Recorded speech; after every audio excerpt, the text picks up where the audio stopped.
জামালপুরে অনুষ্ঠিত হয়ে গেল ASM Abdul Halim football tournament final খেলা। জামালপুরের ইসলামপুর সাপধরি ইউনিয়নে অনুষ্ঠিত হয়ে গেল ASM Abdul Halim football tournament 2025-এর ফাইনাল খেলা। বিকেলে যমুনার দুর্গম অঞ্চল চেঙ্গানিয়াচরে এই খেলা অনুষ্ঠিত হয়।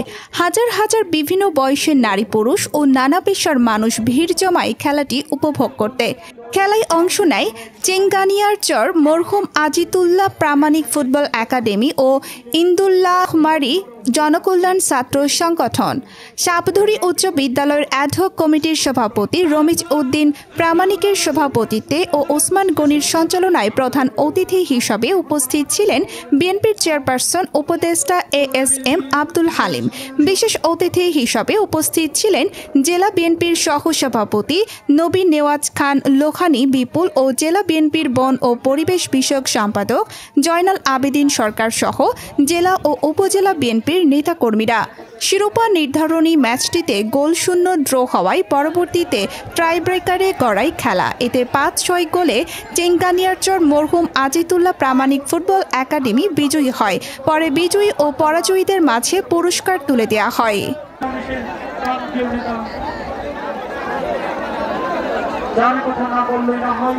পুরস্কার দিচ্ছে, আপনারা হাতে নিয়ে নেবেন।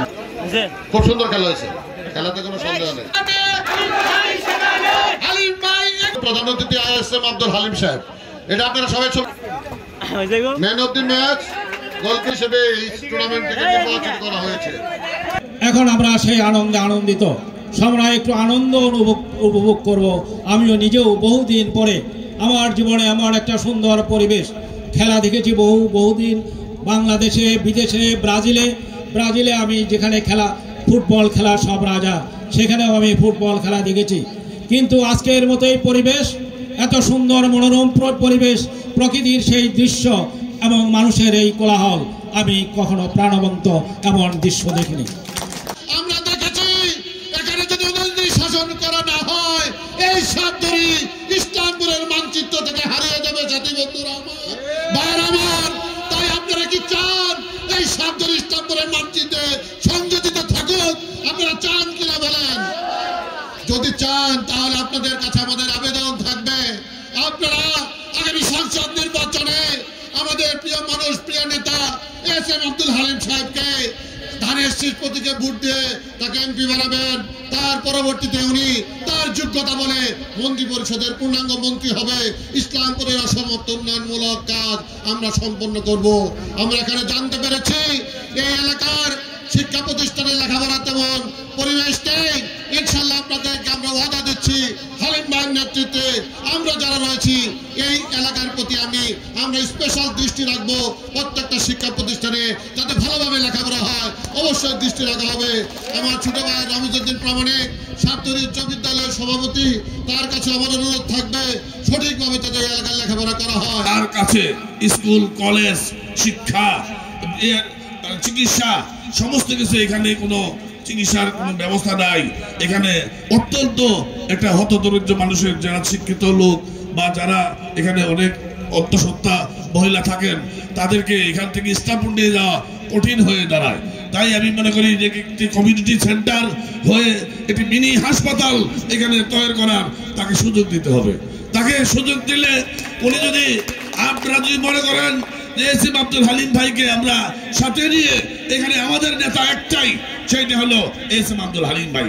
এই মনের মধ্যে যদি গেঁথে নেন যে আমাদের প্রিয় নেতা এএসএম আব্দুল হালিম ভাই, তাহলে উনি আল্লাহর রহমতের সামনে আর 2-4 দিনের মধ্যেই আমাদের নির্বাচন শুরু হয়ে যাবে, তারিখ ঘোষণা হয়ে যাবে, উনি মনোনয়ন পাবে। মনোনয়ন পাওয়ার পরে আমরা তাকে এমপি হিসেবে দেখতে পারবো, মন্ত্রী হিসেবে দেখতে পারবো। তখন না হয় এই নদী শাসন করার মতো তার অবশ্যই তাকে কাজে লাগান যাব। যে ব্যক্তির নামে এই টুর্নামেন্ট, তিনি আমাদের পশ্চিম এলাকার কৃতি সন্তান, বৃহত্তর ময়মনসিংহের অহংকার,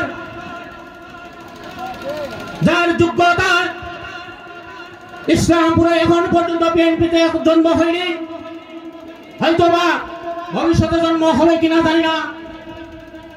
তার এই টুর্নামেন্ট শান্তিপূর্ণভাবে আমরা শেষ করতে চাই। আমি আমার প্রাণপ্রিয় নেতাকে বলতে চাই, আমার সাবধানী ইউনিয়ন ব্যক্তি লোকজন আপনার কাছে কিছুই চাই না, আপনাকে শুধু ভালোবাসতে চাই। আপনি আমার ইউনিয়নের লোকজনকে ভালোবেসে নদী ভাঙ্গন প্রতিরোধের যে ব্যবস্থা করেছেন, ইতিমধ্যে কাজ শুরু করে দিয়েছেন। পরবর্তী কাজগুলো আপনি দ্রুততার সাথে সম্পূর্ণ করবেন এই প্রত্যাশা রাখছি। যে যোগ্য ব্যক্তি তাকে যদি আমরা ব্যবহার করতে না পারি, তার দ্বারা যে কাজগুলো আছে আমাদের ইসলামপুরের উন্নয়নের কাজগুলো তার দ্বারাই সম্ভব। তাই তাকে যদি আমরা ব্যবহার করতে না পারি, আমরা সারা জীবন আমাদের পস্তাইতে হবে। ভবিষ্যৎ প্রজন্ম আমাদেরকে অভিশাপ দেবে, কারণ একজন যোগ্য ব্যক্তি পেয়েও আমরা তাকে দিয়ে কোনো কাজ করাতে পারি নাই।